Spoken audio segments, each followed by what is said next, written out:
Assalamualaikum warahmatullahi wabarakatuh. Selamat pagi, Om Swastiastu, Namo Buddhaya, Salam Kebajikan. Pertama-tama, marilah kita panjatkan puji syukur atas kehadiran Tuhan Yang Maha Esa, karena atas limpahan rahmat-Nya lah kita dapat bersama-sama melaksanakan kegiatan pada pagi hari ini. Yang terhormat kepada Ibu Dr. Alimatus Sahra, MM, MSI, selaku dosen pengampu dalam mata kuliah Sosiopradensip. Terima kasih atas waktu dan kesempatan yang telah diberikan. Dan terima kasih pula kepada teman-teman yang telah hadir dalam presentasi kali ini. Alangkah baiknya sebelum memulai presentasi, saya akan memperkenalkan diri terlebih dahulu. Perkenalkan, nama saya Salwa Bakade dari kelompok 1. Pada presentasi kali ini saya akan memimpin dengan 3 teman saya sebagai pemaparan materi. Yang pertama, Christian Rivalina Pitupulu, yang kedua Laili Arofah, dan yang ketiga Muhammad Rian Pratama. Baiklah, agar mempersingkat waktu, marilah kita saksikan bersama pemaparan materi yang akan dibacakan oleh Kak Christian. Kepada Kak Christian dipersilahkan. Terima kasih untuk moderator. Baiklah, kita masuk ke poin pertama. Apa itu bisnis sosial? Sederhananya, usaha atau bisnis sosial adalah bisnis yang memiliki tujuan sosial sebagai fokus utamanya dan menginvestasikan kembali keuntungan untuk mendukung pencapaian tujuan tersebut.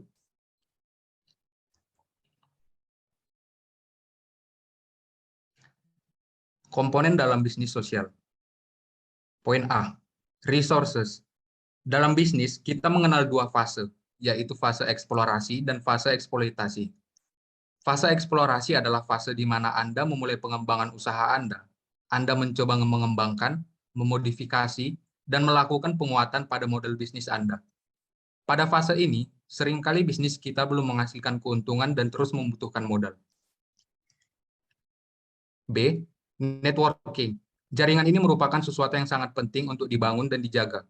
Banyak anak seorang pengusaha sukses yang tidak bisa mengembangkan usahanya karena tidak memiliki jaringan yang memadai. Bahkan tidak jarang dari mereka berakhir tragis karena tidak mempelajari pentingnya manajemen sumber daya jaringan. Saya punya prinsip, orang akan bekerja sama dengan kita jika mereka mengetahui kita, know, menyukai kita, like, dan mempercayai kita, trust. Poin C, research and development. Penelitian dan pengembangan adalah satu aspek penting yang tidak banyak diperhatikan oleh startup. Indonesia Medica berusaha konsisten melakukan saintifikasi dalam semua inovasi yang kami kembangkan. Mereka yakin dan telah membuktikan bahwa penelitian pada inovasi-inovasi yang dilakukan bisa merubah opini dan asumsi menjadi data dan realita. D. Packaging, marketing, and branding. Hal keempat yang cukup esensial adalah pengemasan, pemasaran, dan branding. Hal tersebut agar inovasi-inovasi yang ada mampu menyentuh hati masyarakat. E. Leadership and entrepreneurship. Berjalannya waktu, mulai banyak inovator-inovator yang gagal mempertahankan bisnisnya dan memastikan keberlanjutannya atau sustainabilitasnya. Oleh karena itu, leadership and entrepreneurship merupakan salah satu hal yang cukup urgent dalam komponen bisnis sosial. Untuk poin selanjutnya akan dilanjutkan oleh teman saya. Saya kembalikan ke moderator.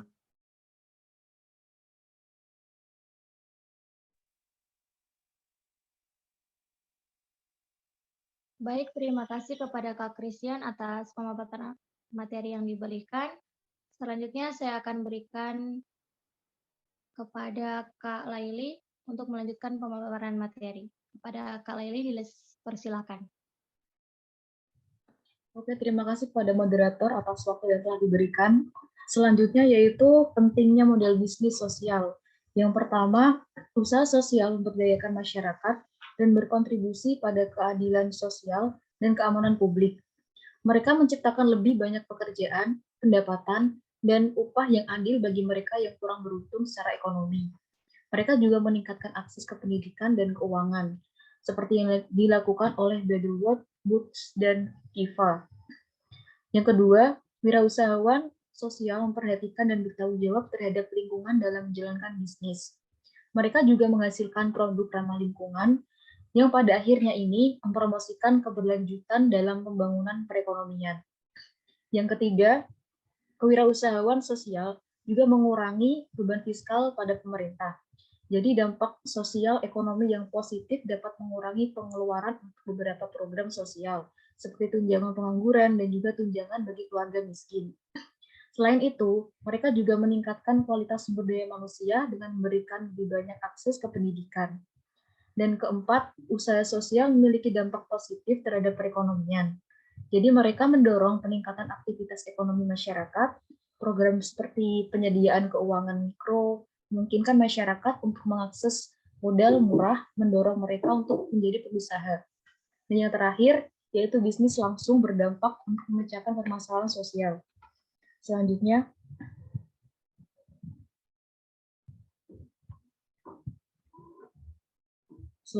yaitu tujuan perusahaan sosial yang berorientasi pada 3 aspek, yaitu yang pertama ekonomis.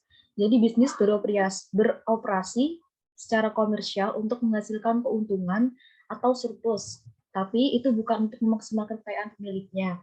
Sebaliknya, itu adalah untuk memberikan pengembalian yang cukup kepada pemilik dan menginvestasikan sebagian keuntungan ke dalam bisnis untuk memilih dampak yang lebih besar pada masyarakat. Yang kedua, yaitu sosial. Jadi bisnis mendukung upaya sosial, misalnya dengan memberikan dukungan pendanaan modal murah, meningkatkan literasi keuangan, atau menyediakan pekerjaan dan pendapatan bagi mereka yang kurang beruntung. Dan yang terakhir, yaitu lingkungan.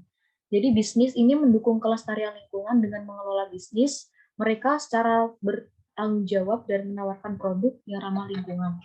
Terima kasih kepada moderator atas waktunya. Sekian presentasi dari saya, selanjutnya saya serahkan kembali ke moderator. Baik, terima kasih. Tadi itu pemaparan materi dari Kak Laili.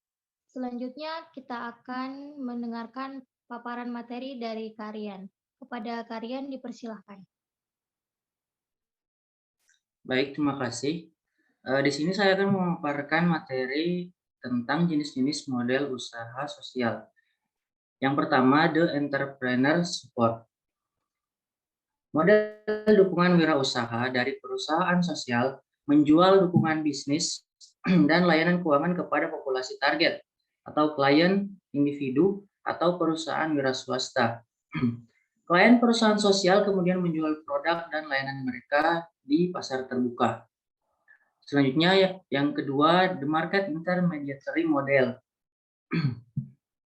Model perantara pasar dari perusahaan sosial menyediakan layanan kepada populasi sasarannya atau klien. Produsen kecil, dalam tanda kutip individu, perusahaan, atau koperasi, untuk membantu mereka mengakses pasar. Layanan perusahaan sosial menambah nilai produk buatan klien. Biasanya layanan ini meliputi pengembangan produk, bantuan produksi, dan pemasaran, serta kredit. Yang ketiga, the employment model. Model ketenaga kerjaan dari perusahaan sosial memberikan kesempatan kerja dan pelatihan kerja kepada populasi sasaran atau klien, orang-orang dengan hambatan tinggi untuk pekerjaan, seperti penyandang cacat, tunawisma, muda berisiko, dan mantan pelanggar hukum. Organisasi mengoperasikan perusahaan yang mempekerjakan kliennya dan menjual produk atau layanannya di pasar terbuka. Jenis bisnis didasarkan pada kelayakan pekerjaan yang diciptakannya untuk kliennya, mengenai pengembangan keterampilan dan konsistensi dengan kemampuan dan keterbatasan klien, serta kelayakan komersialnya. Kemudian yang keempat, the low income client model. Model perusahaan sosial ketenaga kerjaan adalah ketika sebuah perusahaan menawarkan kesempatan kerja dan pelatihan kerja kepada klien dan kemudian menjual produk atau layanannya ke pasar terbuka. Goodwill Industries adalah contoh klasik dari model perusahaan sosial ketenaga kerjaan. Seringkali pemuda dan penyandang disabilitas seringkali menjadi peserta pelatihan dalam model pekerjaan ini. Selanjutnya, fee for service model.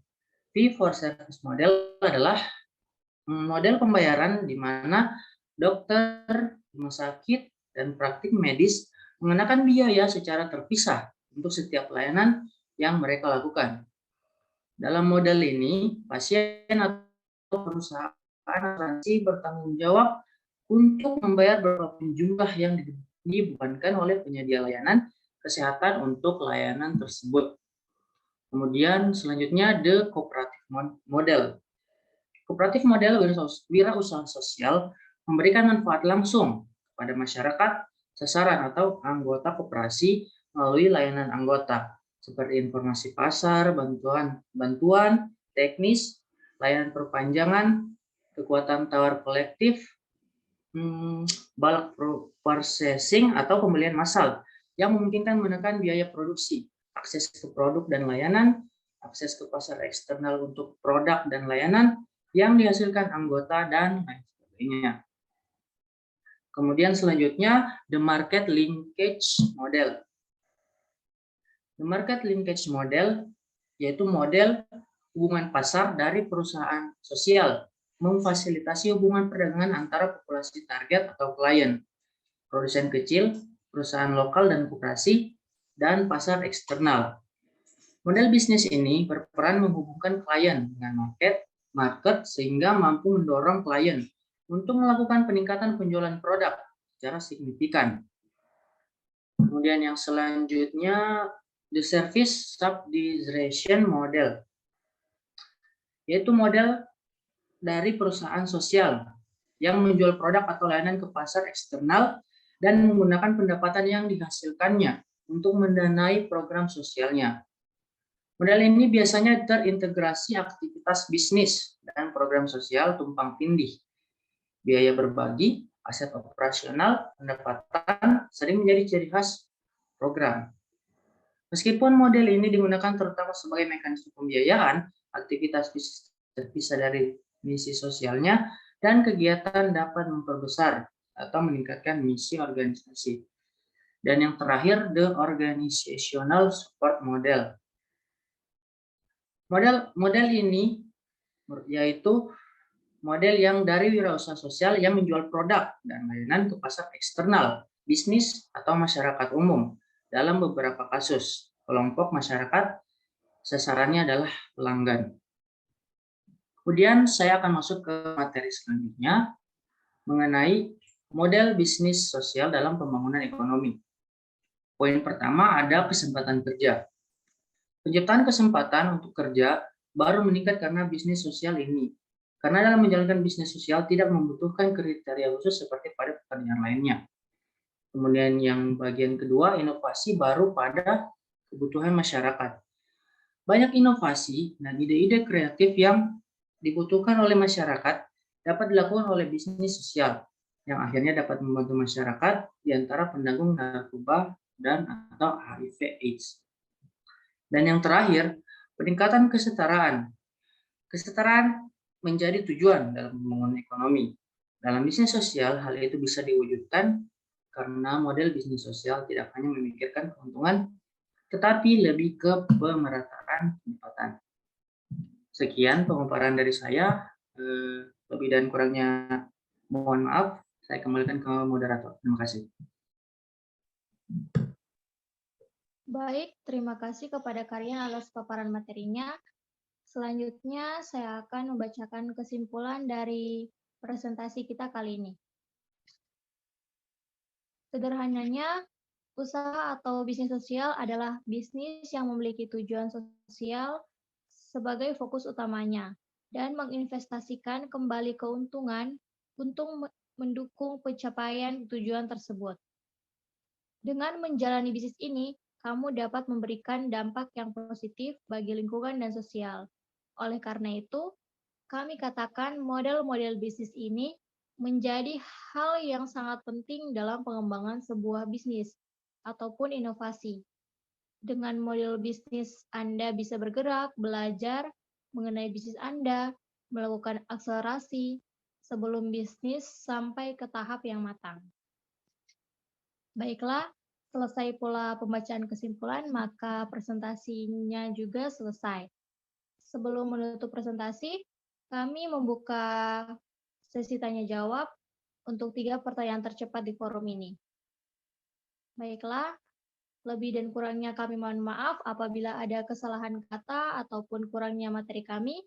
Itu dari kami. Apabila ada kritik dan saran bisa disampaikan.